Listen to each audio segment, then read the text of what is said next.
പ്രായപൂർത്തിയാകാത്ത പെൺകുട്ടികളെ അടക്കം ഉപയോഗിച്ച് ലൈംഗിക വ്യാപാരം നടത്തിയിരുന്ന കൊടും കുറ്റവാളി ജെഫ്രി എപ്സ്റ്റീൻ ഒരു ഇസ്രായേലി ചാരനാണോ? എപ്സ്റ്റീനും ഇസ്രായേലും തമ്മിലുള്ള ബന്ധത്തെക്കുറിച്ച് നിരവധി അഭ്യൂഹങ്ങൾ വർഷങ്ങളായി നിലനിൽക്കുന്നുണ്ട്. ഇപ്പോഴിതാ അതിന് കൂടുതൽ സ്ഥിരീകരണം ലഭിക്കുകയാണ്. എപ്സ്റ്റീൻ ഫയലുകളിൽ ഉൾപ്പെടുത്തിയിട്ടുള്ള 2020 FBI രേഖയിലാണ് അത്തരമൊരു വിവരമുള്ളത്. കൂടുതൽ വിശദാംശങ്ങൾ പരിശോധിക്കാം. സ്വാഗതം ഇൻഡെപ്തിലേക്ക്.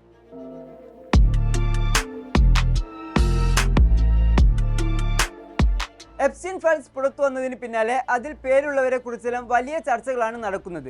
പക്ഷേ മുഖ്യധാരാ മാധ്യമങ്ങൾ ഉൾപ്പെടെ ചർച്ച ചെയ്യാതെ പോകുന്ന ഒരു കാര്യം ജെഫ്രി എപ്സ്റ്റീൻ എന്ന ബാലപീഡകനും ഇസ്രായേലും തമ്മിലുള്ള ബന്ധമാണ്. ഇസ്രായേൽ ഭരണകൂടവുമായി എപ്സ്റ്റീനെ ബന്ധിപ്പിക്കുന്ന നിരവധി തെളിവുകൾ എപ്സ്റ്റീൻ ഫയൽസിലുണ്ട് എന്നിരിക്കെയാണ് ഈ മുഖം തിരിക്കൽ എന്നതും ശ്രദ്ധേയമാണ്.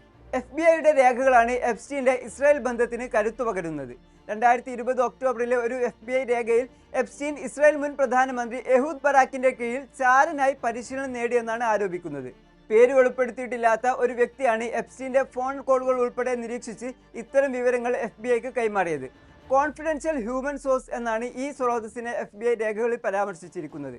അവർ നൽകിയ വിവരങ്ങൾ അനുസരിച്ച് ഹാർവാർഡ് സർവകലാശാലയിലെ നിയമവിഭാഗം പ്രൊഫസർ അലൻ ഡെർഷോവിറ്റ്സ് വഴിയായിരുന്നു ഇസ്രായേൽ ചാരസംഘടന എപ്സ്റ്റീന് കാര്യങ്ങൾ വിശദീകരിച്ചു കൊടുത്തിരുന്നത്.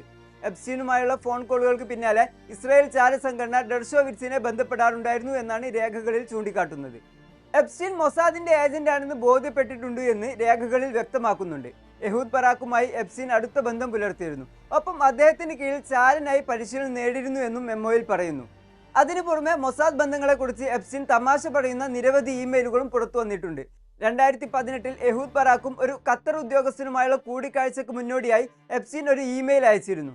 അതിൽ താൻ മൊസാദിന് വേണ്ടി ജോലി ചെയ്യുന്നില്ലെന്ന് വ്യക്തമാക്കണമെന്ന് ബറാക്കിനോട് എപ്സ്റ്റീൻ ആവശ്യപ്പെടുന്നുണ്ട്.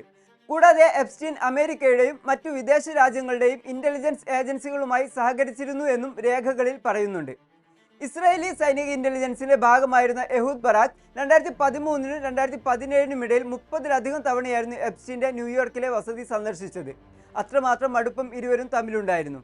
മംഗോളിയ, ഐവറി കോസ്റ്റ് ഉൾപ്പെടെയുള്ളവരുമായി ഇസ്രായേൽ നടത്തിയിട്ടുള്ള സുരക്ഷാ ഇടപാടുകളിലും എപ്സ്റ്റീന്റെ പങ്കാളിത്തമുണ്ടായിരുന്നു. അങ്ങനെ എപ്സ്റ്റീന്റെ ഇസ്രായേൽ ബന്ധം വെളിപ്പെടുത്തുന്ന നിരവധി തെളിവുകളാണ് നിലവിൽ പുറത്തു വന്നിരിക്കുന്നത്. അതേസമയം ഇതെല്ലാം നിഷേധിച്ചിരിക്കുകയാണ് ഇസ്രായേൽ പ്രധാനമന്ത്രി ബെഞ്ചമിൻ നെതന്യാഹു. ഇസ്രായേലിനു വേണ്ടി എപ്സ്റ്റീൻ പ്രവർത്തിച്ചിട്ടില്ല എന്നാണ് ഫെബ്രുവരി 6 നടത്തിയ പ്രതികരണങ്ങളിൽ നെതന്യാഹു വാദിക്കുന്നത്.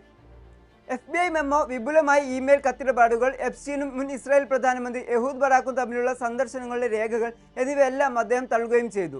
എപ്സ്റ്റീൻ ഫയൽസിലെ വലിയൊരു ശേഖരം പുറത്തു വന്നതിന് പിന്നാലെ ആദ്യമായിട്ടായിരുന്നു നെതന്യാഹു വിശദീകരണവുമായി രംഗത്തെത്തിയത്.